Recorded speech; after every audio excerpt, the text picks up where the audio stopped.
In today's two halachas, those that are on the list, we discussed Kiddush Halavana. I want to share with you, obviously, a little bit more at length because that's in less than 60 seconds. The amazing Baba Sali, of course, whose yortzeit is this week, Thursday, Dalit Shvat. Also, Tibad Lechaim Tovi, my dear daughter, Ayelet Esther, whose birthday is on Dalit Shvat. So on Shabbos Kodesh, actually, we set up Pshat, which I want to tell you, her Pshat, and also get back to the Baba Sali about Kiddush Halavana. I think it connects actually. First of all, in Halacha we mentioned that women are part from the mitzvah of Kiddush Halavana, and not only the pata, Pikabala, they do not make Kiddush Halavana. One of the reasons is because it's a mitzvah Aseisha as man grama, it's time bound. Frekta Chachma Shlomo and Moshe Feinstein and others, why is it time bound? It doesn't seem to be time bound. It's based on the mitzias and the existence of when the moon is out or not and is shining. We'll leave that for the Baalei Machshava. But let's focus a little bit more back on Shabbos. Shabbos Kodesh, we started discussing a very interesting case, a case that Zilberstein discusses. What happened? A Maisa Shahaya, a person was in a building, in an apartment building. He comes downstairs, and the Eretz is in Eretz Yisrael, which is actually very common to see snakes. And actually, the law is that if a person sees a snake and he calls the exterminator can't even kill the snakes, even though the Gemara says that you actually crush the head of a snake. But that's not the law in Eretz Yisrael. Okay, anyway, what happened? Like a person walks downstairs, I think it was like Ben Hashmashas, close to nightfall, and he sees a snake. Gets very, of course, petrified and emotional and a little bit and scared, and he quickly calls the exterminator. Exterminator comes, looks at the snake, it's a little bit closer and picks it up. It's a rubber snake, it's a toy snake. Okay, everyone's very happy, solved the case.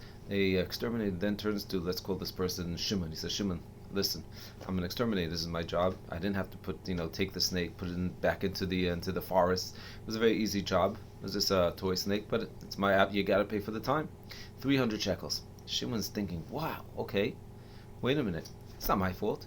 Ruvain, his neighbor, when they made a discovery whose toy snake it was. Wasn't hard to very find in the building, and it was his friend Ruvain, and Ruvain put the snake there, and because of him, now he had to pay 300 shekels. Not fair.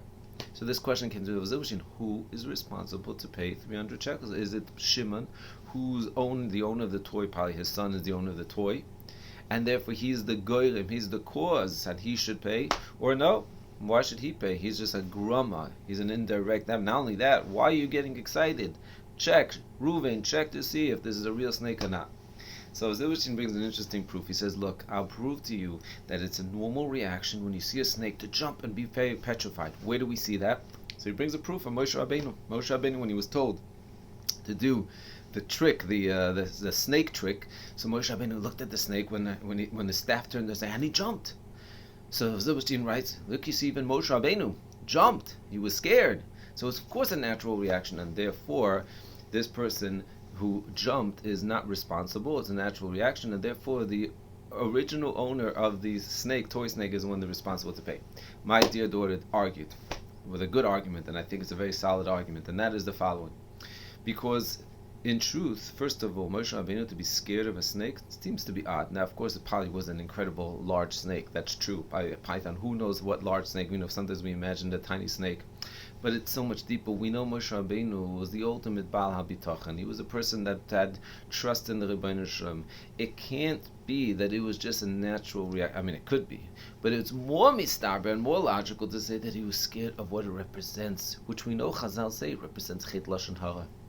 The yira that Moshe Rabbeinu had from what this snake represents. That was my pshat for my daughter, and in truth, I believe that just alone that argument is enough to refute and say that it's not really a proof to our shaila. And where the Odim could argue and give me different proofs, what would be the halacha? What I think is for us a lesson is the lesson of looking at things in life, taking a message, and especially the message of ruchnius, of pnimius. That's what I wanted to share with the other, which is really what my daughter is saying. And that is when we see something, the concern, the yira, something that happens in the world. And it's interesting, people came and told me, LeBron James, I think, right? And I happen to love basketball, but I'm not up to date on all the different players. But this made a major news that this person was killed in a helicopter. What should Klal Yisrael take? What should a person take? And should we take? And the answer is, of course we should wake up. And I think the message is one clear message without getting deep into the philosophy of basketball and who's on the helicopter and why. When a person dies, and especially when it makes a relation, when it makes an impression, and it's scary, whoa! In 1 second, the person could lose their lives. It wakes us up. We're supposed to wake up. Of course we're supposed to wake up and say, wow. Yiras Hashem. Yiras Hashem means wake up. Avnech used to say that Yira comes to the lesson of seeing the reality. If it wakes us up and it gives us a little bit more of the reality that time is so precious and we're busy sometimes with silly things, of course it's an amazing lesson to take. Jump from a snake because a snake represents making a mistake of Lashon Hara, and jump for when a person hears about a tragedy, a scary ending to someone's life in 1 second. Halvai, we should wake up from it. So thank you, my daughter, and we should be zeicher to mischazek and only be able to have true Yiras Hashem.